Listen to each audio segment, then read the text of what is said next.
Bonjour à tous, c'est Jordan, j'espère que vous allez bien. On se retrouve aujourd'hui pour une nouvelle vidéo. Dans cette vidéo, je vais revenir sur 5 enquêtes paranormales qui auraient pu très mal tourner. Mais juste avant ça, prenez 5 minutes pour me rejoindre sur Instagram. Je vous mets le lien dans la description et sur l'écran. Vous allez voir, je mets régulièrement des stories et régulièrement du contenu inédit. Donc vraiment, foncez, n'attendez plus. Et rejoignez-moi également sur ma seconde chaîne YouTube où je vais vous poster du contenu un peu différent, un peu plus cool, qu'on peut retrouver un petit peu en story Instagram, mais là en version YouTube. Donc voilà, je vous mets tous les liens en description et maintenant place à la vidéo.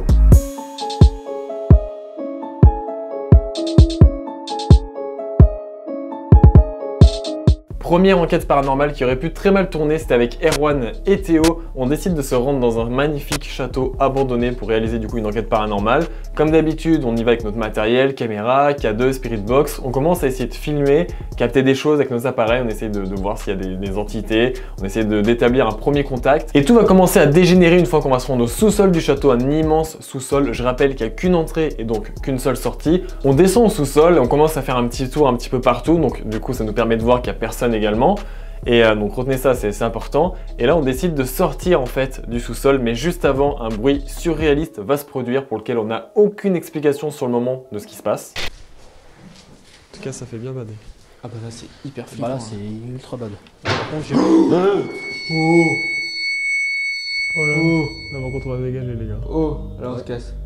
Un événement surréaliste se produit, on entend parfaitement comme si un objet ou une pierre, nous sur le moment on pense à une pierre qui est projetée contre un mur, contre le sol, je sais pas, mais on entend réellement un bruit énorme qui résonne dans tout le sous-sol et là on commence à paniquer, on se dit qu'est-ce qui se passe, c'est pas possible. On est persuadé d'être seul étant donné qu'il n'y a qu'une entrée donc qu'une sortie. Si quelqu'un serait rentré dans le sous-sol, on l'aurait vu et là on est persuadé, on est sûr d'avoir vu personne étant donné qu'on venait de faire un petit tour juste avant et on se dit c'est pas possible, qu'est-ce qui se passe, d'où vient ce bruit et d'où vient cet objet projeté contre le mur. On commence à regarder un petit peu autour de nous et on voit rien en fait, on voit pas de pierre au début, on voit pas le mur qui s'effrite et on se dit c'est pas possible. Et au même moment, le K2 que Théo tient dans les mains se met à réagir super fort et là pareil, on comprend pas ce qui se passe.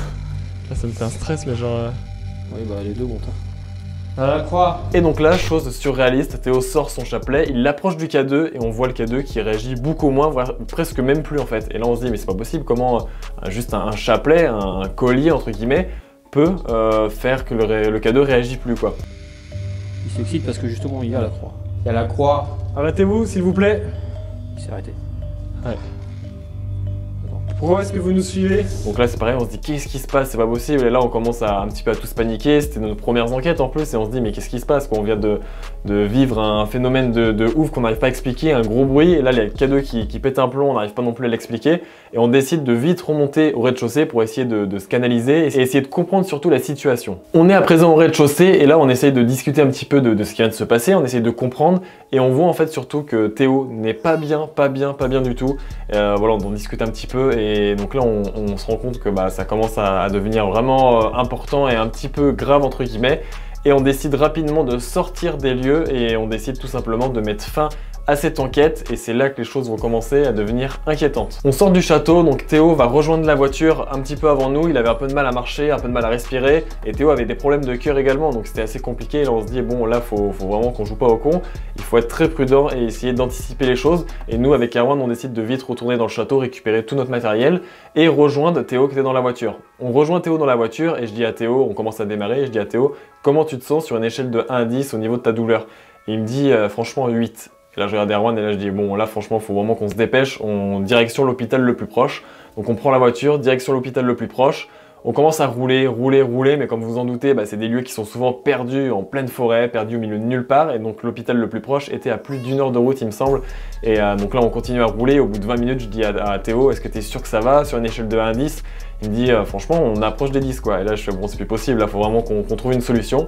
On décide de s'arrêter sur le bas-côté et là on appelle les pompiers tout simplement pour qu'ils puissent venir prendre en charge Théo et l'amener directement à l'hôpital pour que ça soit plus rapide. Les pompiers sont donc arrivés, ils commencent à le prendre en charge, ils commencent dès l'instant où ils l'ont mis en fait dans le camion, ils ont commencé déjà à lui faire un petit peu des tests, essayer de voir un petit peu ce qui se passait. Et là il y a un des pompiers qui vient me voir et qui me dit écoutez si vous ne nous avez pas appelé, ça aurait pu être très grave, ses battements de cœur battaient à plus de 200 battements par minute, Donc sachant que normalement une personne à peu près lambda c'est 90 battements par minute il me semble, et lui battait à près de 200 battements par minute. Il m'a dit une personne plus vulnérable, donc soit un bébé ou un adulte un peu plus âgé, aurait pu clairement en fait en mourir. Donc il nous a dit vous avez bien fait de nous appeler pour résoudre ça au plus vite, et donc il décide de l'amener directement à l'hôpital le plus proche en nous escortant. Les pompiers décident de le transférer dans l'hôpital le plus proche, on les suit en voiture, on arrive à l'hôpital, il est très vite pris en charge pour essayer de voir ce qui se passe, essayer de comprendre et surtout de canaliser son cœur et de le refaire battre à des battements on va dire plus réguliers.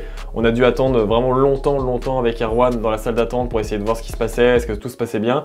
Et au bout de plusieurs heures, une personne vient nous dire que tout s'est bien passé et que pour l'instant il faut qu'il se repose, qu'il a besoin de repos et qu'on pourra le récupérer que le lendemain matin.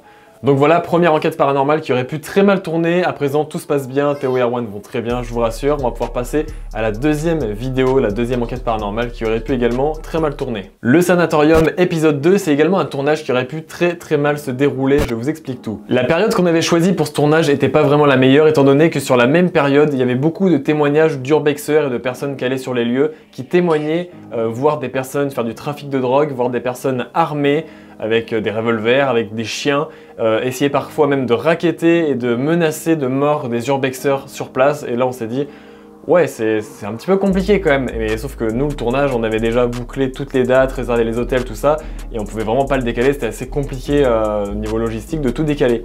Et en fait pour ce tournage on a décidé de faire appel à des agents de sécurité. Donc on a 2 agents de sécurité qui ont barricadé et surveillé tout le site pendant toute la nuit du tournage. Je sais plus si j'en avais parlé pendant une enquête ou pas, il me semble pas, donc je pense que dans cette vidéo c'est une exclusivité.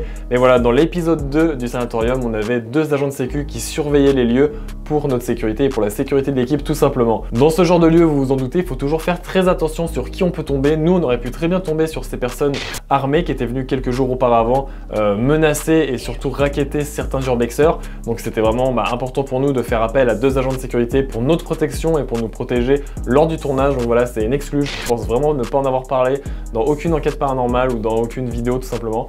Donc voilà, petite exclue, mais faites vraiment très attention à chaque fois quand vous allez dans ce genre de lieu, ça peut des fois très vite dégénérer. Troisième enquête paranormale qui aurait pu également très mal tourner. J'étais encore une fois accompagné à l'époque de Erwan et Théo pour ce tournage. On avait décidé de se rendre dans un magnifique château abandonné en Bretagne. Tout le tournage, toute l'enquête paranormale s'est relativement bien passé. Je vous mets le lien de la vidéo en description et c'est vraiment à la fin du tournage que tout a commencé à partir en vrille. On décide avec Erwan et Théo de se plonger dans le noir complet afin d'essayer de percevoir mieux les différents bruits, tout ça. Donc on se plonge dans le noir, on avait juste, il me semble, le pod qui était allumé ou le K2 qui était posé au sol.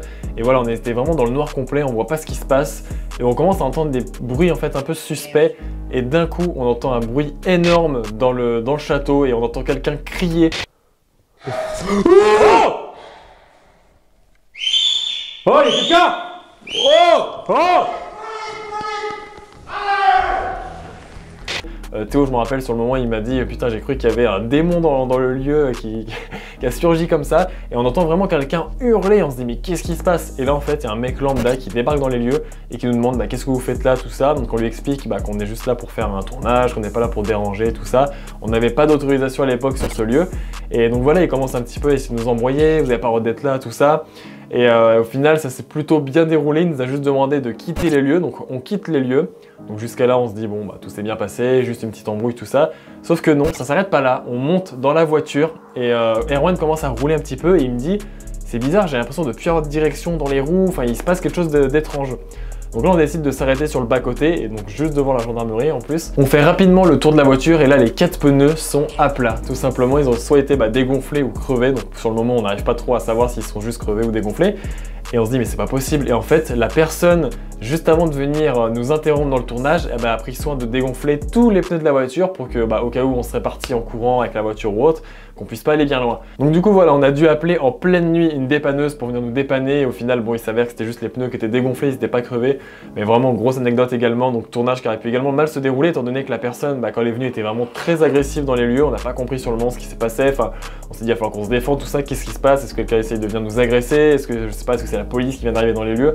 Donc sur le moment, gros coup de panique, mais non, tout simplement, c'est une personne, je sais pas, voisin, tout simplement, qui est venu nous interrompre en plein tournage. Mais sur le moment, gros coup de flip, donc un tournage également qui aurait pu mal se dérouler. Voilà, je pense m'arrêter là, je vois que ça fait 1h30 que je tourne la vidéo, donc si ça vous a plu, n'hésitez pas à me le dire et je pourrais faire un épisode 2, j'ai encore pas mal de tournages qui auraient pu mal se dérouler, j'ai pas mal d'anecdotes sur différents tournages. Comme vous le savez, nous ne sommes plus en période de confinement, ce qui va me permettre de repartir sur le terrain pour tourner des enquêtes paranormales et des urbex. N'hésitez pas à me rejoindre sur Instagram, très important, je le répète très souvent, mais c'est vraiment là que je mets toutes les petites stories un petit peu coulisses quand on part sur les tournages, je vous montre un petit peu des exclus, je vous mets des photos en avant-première, tout ça, donc vraiment, n'hésitez pas à me rejoindre sur Instagram, je vous mets le lien sur l'écran et dans la description. N'hésitez pas également à me rejoindre sur ma seconde chaîne YouTube, je vais essayer de vous poster des vidéos un petit peu plus cool, un petit peu quand je suis chez moi, que je bricole, tout ça, des vidéos un petit peu, on va dire, détente, que je poste assez régulièrement en story sur Instagram et je pense essayer de faire des fois des petites vidéos un petit peu cool sur cette chaîne là, donc n'hésitez pas à me rejoindre si ça vous intéresse de voir le côté un petit peu plus perso, un petit peu plus moi tout simplement, hors enquête paranormale. Si ça vous intéresse, foncez. J'ai également un compte TikTok où je fais des petites vidéos avec mes chiens principalement, donc si ça vous intéresse et si vous voulez rigoler un petit peu, n'hésitez pas à me suivre, je vous mets tous les liens en description et je vous dis à très vite pour une prochaine enquête. Merci à tous. Je me permets de finir cette vidéo en voix off, étant donné que mon micro n'avait plus de batterie, je voulais juste vous informer qu'il est possible de commander des vêtements à l'effigie de la chaîne sur ma page Utip. Tous les liens encore une fois sont disponibles en description. N'oubliez pas de vous abonner et d'aimer la vidéo si elle vous a plu, c'est gratuit et je vous dis à très vite pour une prochaine enquête paranormale.